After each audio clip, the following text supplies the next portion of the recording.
ሀላ አፕሊኬሽን በባይናንስ ዊዝድሮዋል እንዴት እንደምናደርግ እናያለን። ሀላ አፕሊኬሽን በኢትዮጵያ በሁሉም ባንኮች ማውጣት ይቻላል። በባይናንስም ማውጣት ይቻላል።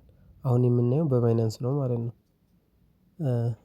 ፖይንቱን ከነካነው በኋላ ካሽ አውት የሚለውን ነክተን ባይናንስ እንመርጣለን። ባይናንስን ከመረጥን በኋላ አሁንም ከረንሲ ታይፕ ባይናንስ እንመርጣለን ፔይመንት ሜተድን ባይናንስ እንመርጣለን።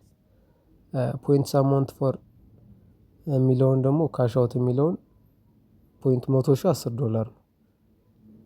$10 እንመርጣለን ማለት ነው። 100 ሺህን ኦል ካልነው 100 ሺህን ያደርግልናል ማለት ነው። ከዛ ባይናንስ አይዲያችን ነው የሚጠይቀን። ባይናንስ አይዲያችን በዚህ መልኩ እናስገባለን። ባይናንስ አይዲያችን ካስገባን በኋላ ዊዝድሮው እንለዋለን ማለት ነው። ከዛ የሚጠይቀን ፓስዋርድ ነው። ፓስዋርዳችንን እናስገባለን። ፓስዋርዳችንን ካስገባን በኋላ ቬሪፋይ እንለዋለን። ቬሪፋይ ስንለው 0.6% ፊ ተቆርጦ $9.4 ወደ ባይናንሳችን ይሄዳል ማለት ነው። እዚህ ጋር ባይናንስ ዩኤስዲቲ ሰክሰስፉል አለን። ወጣ። አሁን ከሰአታት በኋላ ይደርሳል ማለት ነው ባይናንሳችን ላይ። እዚህ ጋር ዲቴል አሁን ከትንሽ ደቂቃ በፊት ዊዝድሮው ያደረኩትን ላሳያችሁ። ሌላ 500 ሺህ ፖይንት አሁን 100 ሺህ ፖይንት $10 ነው ያወጣሁት። ይሄ ደግሞ 500 ሺህ ፖይንት ደግሞ $50 ዊዝድሮው አድርጌያለሁ ማለት ነው። ሁለቱም ገና አልደረሱም። ሰክሰስ ሲል ይደርሳሉ ኖርማል ካለ ገና ነው አልደረሱም ማለት ነው።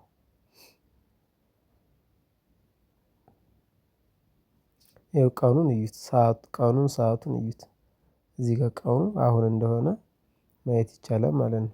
እዚህ ጋር $49.0 $50 $49.0 ሆኖ ይወጣል። $10 ደግሞ 9.4 ሆኖ ይወጣል። ቀኑን በደንብ እዩት። ቀኑ አሁን ነው የወጣው። ቀኑን ማየት ትችላላችሁ።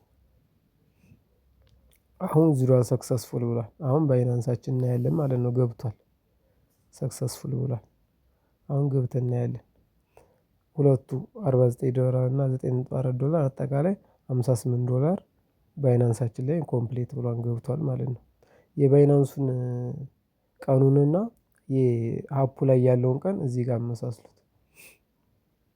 እዚህ ጋር ዊዝድሮዋል ሰክሰስፉል ይላል። ቀኑን እናያለን ተመሳሳይ ነው። ቀኑንና ወሩን ማየት ይቻላል ተመሳሳይ ነው። $49 ለብቻ ነው ሰክሰስፉል ያለው ለብቻ ነው የገባው። $9.4ም ለብቻ እንደዚህ ገብቷል ማለት ነው።